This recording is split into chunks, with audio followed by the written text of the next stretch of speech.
GUJCET paper 2018. Question number 1. Two parallel very long straight wires carrying current of 5 ampere each are kept at separation of 1 meter.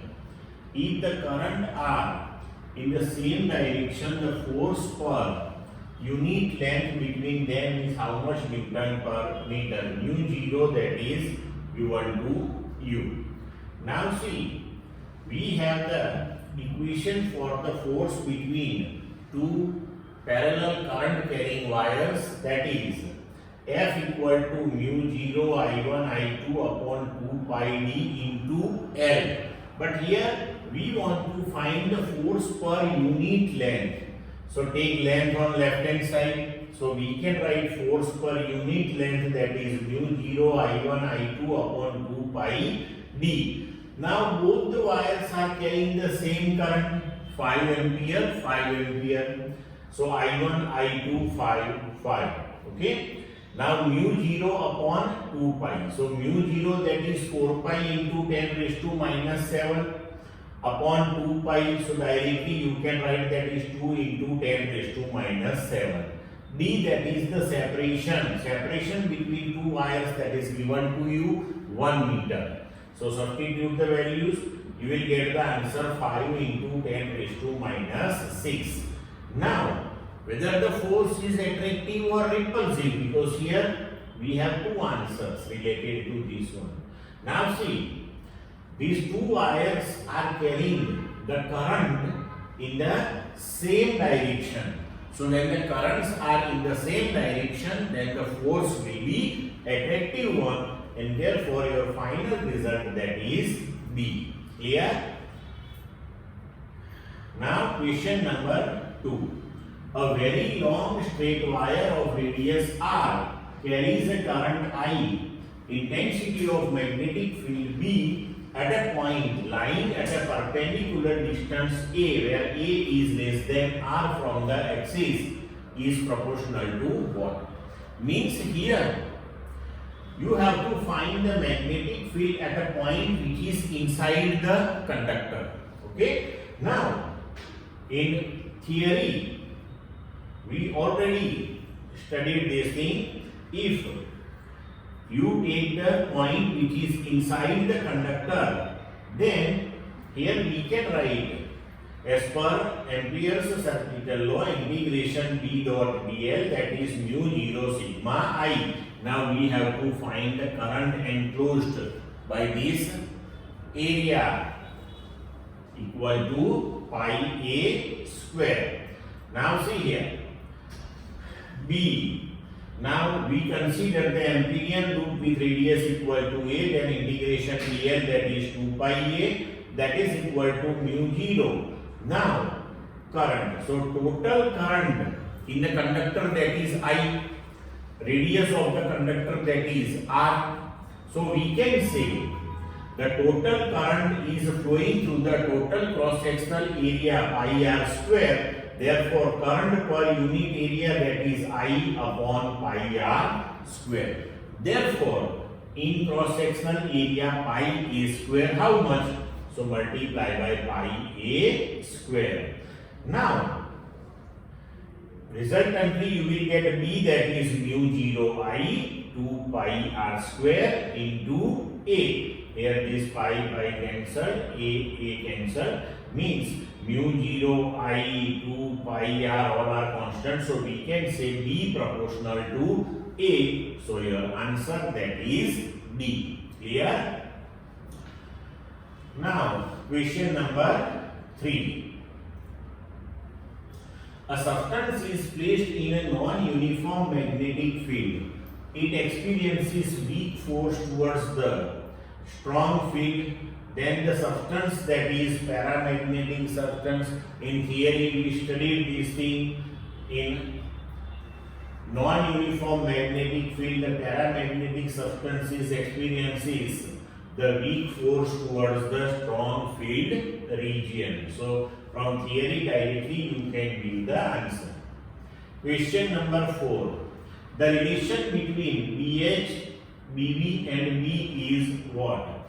So pH, that is the horizontal component of Earth's magnetic field, BV, that is the vertical component, and B, that is the resultant one. So as per Pythagoras theorem, simply we can write B, that is equal to under root pH square plus PV square. BV and pH are perpendicular to each other, which give you the resultant field, that is B. Clear? Now question number 5. Two thin lenses of focal length f1 and f2 are in contact and coaxial. The power of the combination, that is what?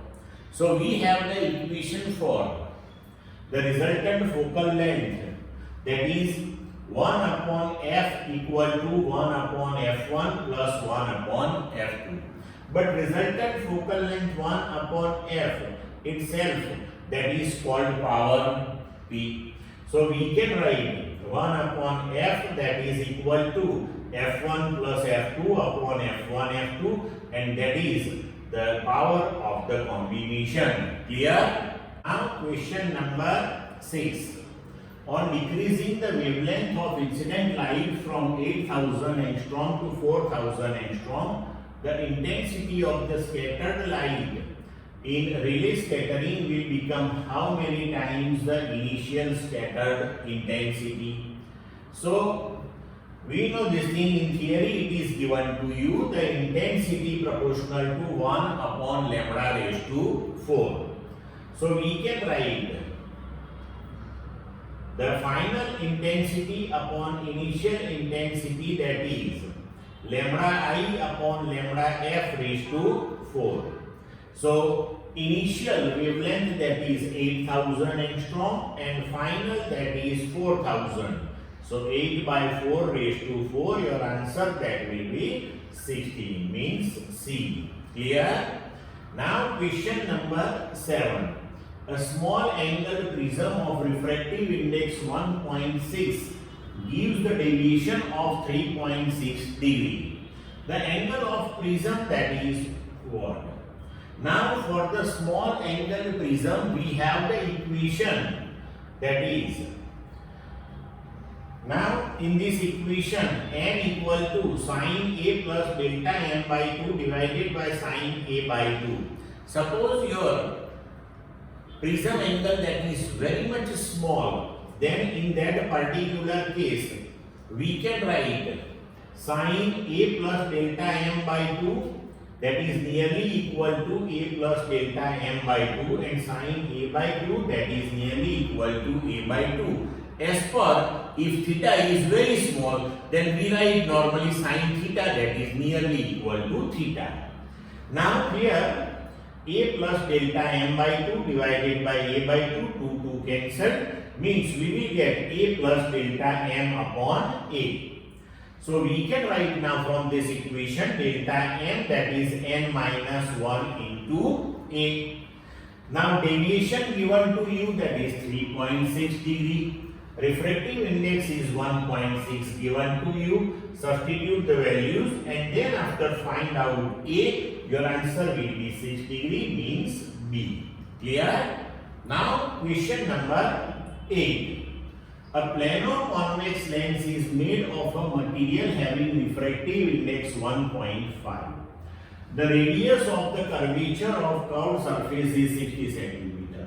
The focal length of the lens is what? We have equation for the focal length of lens, that is 1 upon f equal to n minus 1 into 1 upon r1 minus 1 upon r2. Now see here, a plano-convex lens, it implies that we can write its one radius of curvature, that is 60 cm, which is given to you, but another one, that is the plane surface. So for that we have to take the radius of curvature, that is infinite one. So we can write 1 upon f, that is equal to 1.5 minus 1, refractive index 1.5, that is given to you. 1 upon 60, that is the radius of curvature for first curved surface. Second surface, that is the plane surface. So for that the radius of curvature, that is infinite. Now if we solve this one, then we will get the focal length of the lens, that is equal to 120 centimeter, means answer that is B. Clear? Now question number 9. If the uncertainty in the position of electron is 10 raised to minus 10 meter, then the value of uncertainty in the momentum will be how much kilogram meter per second. So we can use here the Heisenberg's uncertainty principle. Now, as per Heisenberg's uncertainty principle, we have delta x into delta p, that is greater than or equal to h upon 2 pi. Delta p, that is h upon 2 pi into delta x. Now delta x, that is the uncertainty in the position that is given to you, 10 raised to minus 10. So substitute the value of h, 2 pi and then delta x. You will get the answer. Clear? Now question number 10. If the energy of photons corresponding to wavelength 6000 angstrom is 3.2 into 10 raised to minus 19 joule, the photon energy for the wavelength of 4000 angstrom will be what? Now we have the equation for the energy of photon, that is E equal to hc upon lambda, means E proportional to 1 upon lambda. Now E2 upon E1, that we can write equal to lambda 1 by lambda 2. So E2, that is E1 into lambda 1 by lambda 2. Now E1, that is 3.2 into 10 raised to minus 19. Lambda 1, that is 6000 angstrom, and lambda 2 4000 angstrom, for which we want to calculate the energy. So substitute all these values and then solve it. You will get the answer 4.8 into 10 raised to minus 19 joule, means your answer that is D. Now question number 11. Two inductors, each of inductance L, are connected in parallel. One more inductor of value 5 millihenry is connected in series of this configuration. Then the effective inductance is 15 millihenry. Then value of L is how much millihenry?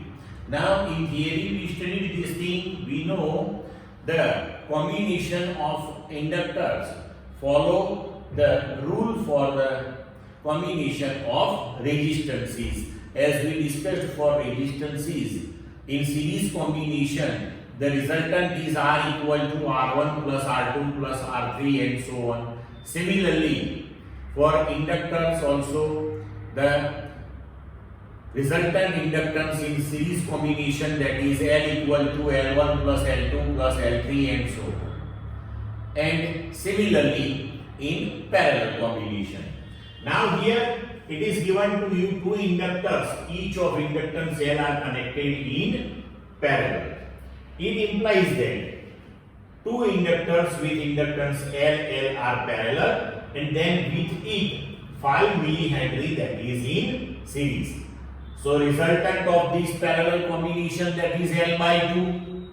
So L by 2, this is in series, so plus 5, and the resultant or effective inductance that is given to you 15 millihenry. So equal to 15. Now if we solve this one, then L, that is equal to 20 millihenry, means our answer that is D. Clear?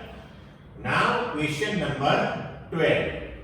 A lamp consumes only 50% of maximum power in an AC circuit.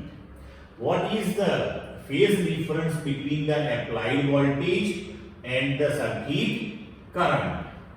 Now here it is given to you, it consumes 50% of maximum power. Now we have the equation for the average power, that is Vrms Irms cos phi. Now maximum power, that is Vrms Irms. Now it consumes 50% of maximum power. So we can write P maximum, that is VRMS, IRMS, and now 50% of it means divided by 2. So that is equal to, we can write VRMS, IRMS cos 5. VRMS, IRMS will be cancelled on both the sides. So cos 5, that is 1 by 2, and therefore 5, that is equal to pi by 3. So our answer, that is B. Clear? Now question number 13. A capacitor C is connected across a DC source. The reactance of capacitor, that will be infinite.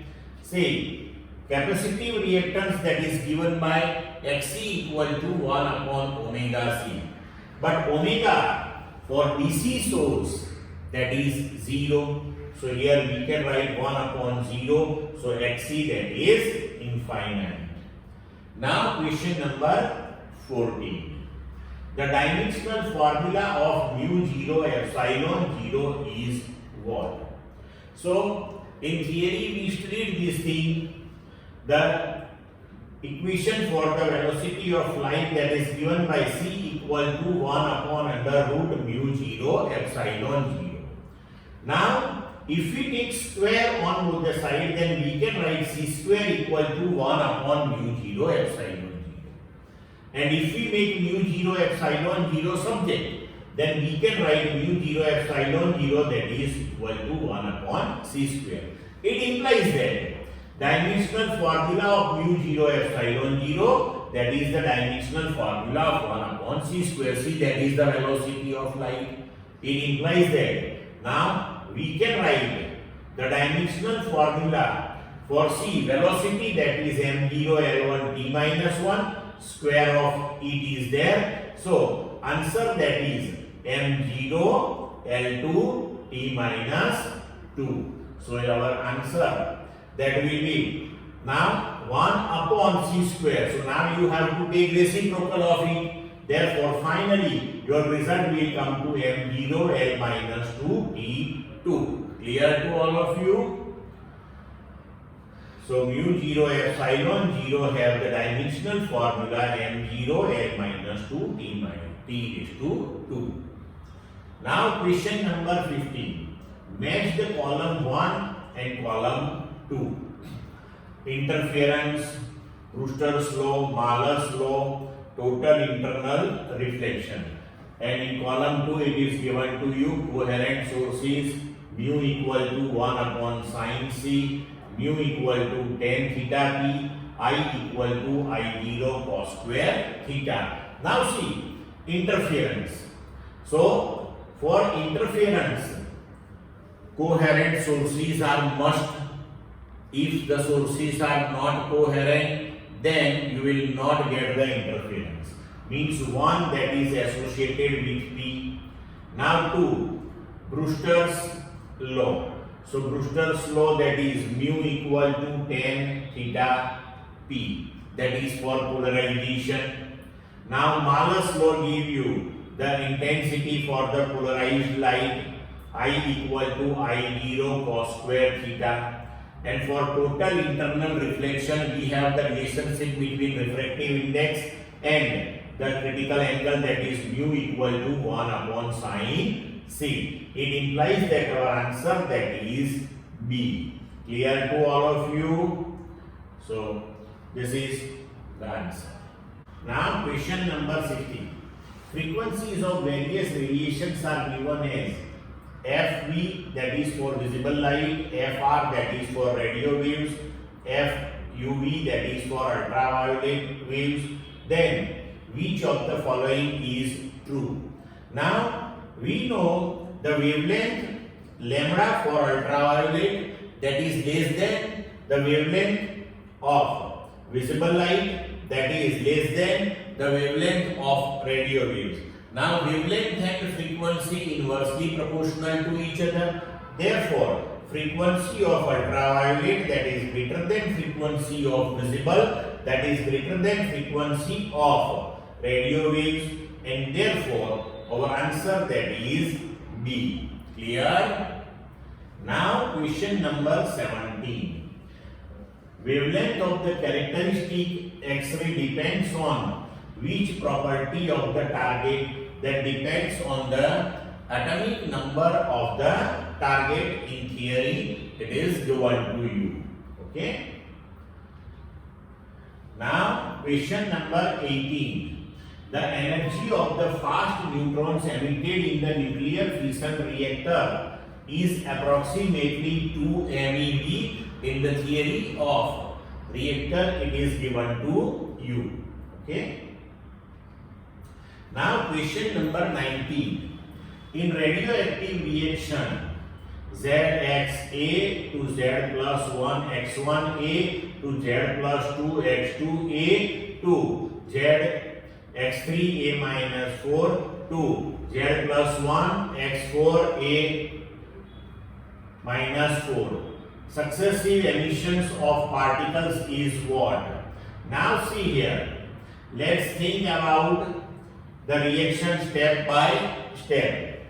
First, Zxa to Z plus 1 X1A, and here if electron is emitted, then you can justify this particular reaction. Means this one is the emission of beta minus. Then Z plus 1 X1 to A, when you are getting Z plus 2 X2A, means your Z is increased by 1. So again the electron is emitted, means this is emission of beta minus. Then after Z plus 2 X2A, now to Z X3A minus 4. So for this step, Z is decreased by 2 and A is decreased by 4. It implies that this is the emission of alpha particle. Then fourth stage.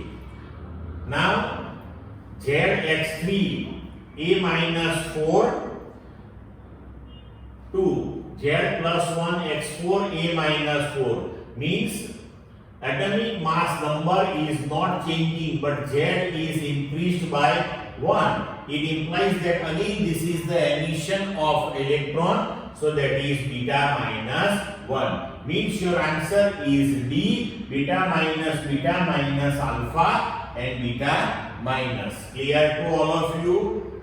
Now, question number 20 in CE transistor amplifier. So now transistors are not in your syllabus, so no need to think about this particular question.